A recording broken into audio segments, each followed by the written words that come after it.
2500 साल पुराने Greek alphabet का इस्तेमाल मैथ्स और साइंस से लेकर कोरोना वेरिएंट तक, ये क्या है पूरी बात जानते हैं।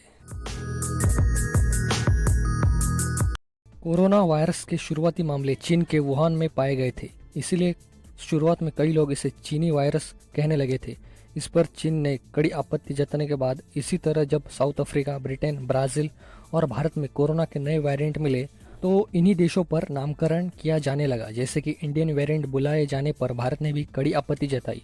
इसके बाद विश्व स्वास्थ्य संगठन WHO ने कोरोना वेरिएंट के नामकरण के लिए एक अलग ही नए सिस्टम का ऐलान कर दिया।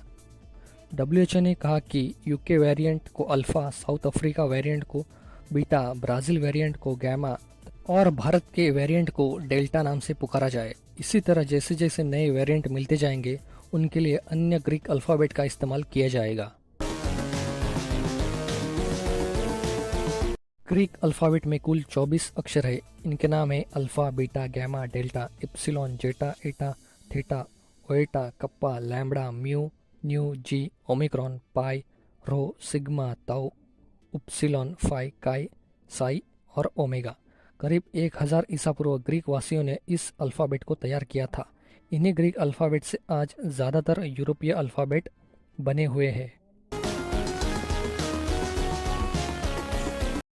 प्राचीन यूनान या ग्रीस को पश्चिमी सभ्यता का गुरु कहा जाता है। इतिहास, खोज, दर्शन, गणित, विज्ञान और मेडिसिन की पढ़ाई के तार ग्रीस से ही जुड़े हुए हैं। उस दौर के चलन आज भी दुनिया का उसका गहरा असर दिखता है।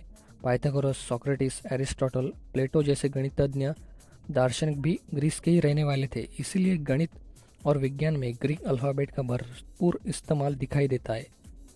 त्रिकोण, graph, plasma physics, brainwave, aeroplane के एंगल, रेडियो एक्टिव किरणें, थर्मोडायनेमिक्स में heat capacity ratio, percentage error, mechanics, chemistry, geometry, Pythagoras और कैलकुलस वगैरह में अल्फ़ा, बीटा, गैमा और डेल्टा का इस्तेमाल होता है। अल्फ़ा, बीटा, गैमा और पाई अपनी आकृति में अलग है और इनका मतलब निर्धारित है, जिससे ये मौजूदा किसी दूसरे अल्फ़ाबेट से मेल नहीं खाते। इसी वजह से आज भी इनका इस्तेमाल हो रहा है। आर्मी कोडवर्ड में अल्फ़ा और डेल्टा का इस्तेमाल। मिलिट्री को कई बार ऐसे कठिन मिशन को अंजाम देना होता है। ऐसे में बात करने के लिए कोई कन्फ्यूजन ना हो, इसीलिए उनका अपना 26 कोड का एक अल्फ़ाबेट होता है। इसी मिलिट्री अल्फ़ाबेट को इंटरनेशनल रेडियो टेलीफोनी अल्फ़ाबेट भी कहा जाता है, जिसे इंटरनेशनल सिविल एविएशन ऑर्गेनाइजेशन ने तैयार किया है। इसे फ़ोन पर बात करने में उच्चारण में कोई भी समस्या इससे नहीं होती है। जैसे कि अगर फ़ोन पर बताना है कि हमने DMZ पहाड़ी पर कब्जा कर लिया है, तो मिलिट्री फोनेटिक अल्फ़ाबेट में ऐसे कहा जाएगा कि हमने डेल्टा माइक गोल्फ पहाड़ी पर कब्जा कर लिया है। लंबी जद्दोजहद के बाद तय हुए कोरोना वेरिएंट्स के नाम। कोरोना वेरिएंट के नामकरण के इस सिस्टम पर फैसला कई महीनों की जद्दोजहद के बाद तय हुआ।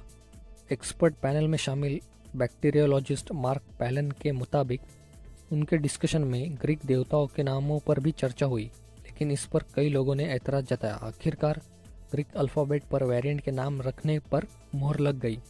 WHO का कहना है कि इस नामकरण का साइंटिफिक नाम पर कोई असर नहीं पड़ेगा। अगर आधिकारिक तौर पर अगर कोरोना के 24 से अधिक वेरिएंट मिल भी जाते हैं तो ग्रीक अक्षर नए नामों के लिए कम पड़ जाएंगे। WHO की कोविड-19 की टेक्निकल प्रमुख मारिया कार्खोव ने एक इंटरव्यू में कहा कि ऐसी स्थिति में नामकरण के नए प्रोग्राम का ऐलान किया जाएगा। तो यही था कि कोरोना वेरिएंट कैसे बन गए अल्फ़ा, बीटा और गैमा। वीडियो पसंद आया हो तो लाइक कीजिए, अपने दोस्तों के साथ शेयर कीजिए और ऐसे वीडियोस देखने के लिए चैनल सब्सक्राइब कीजिए।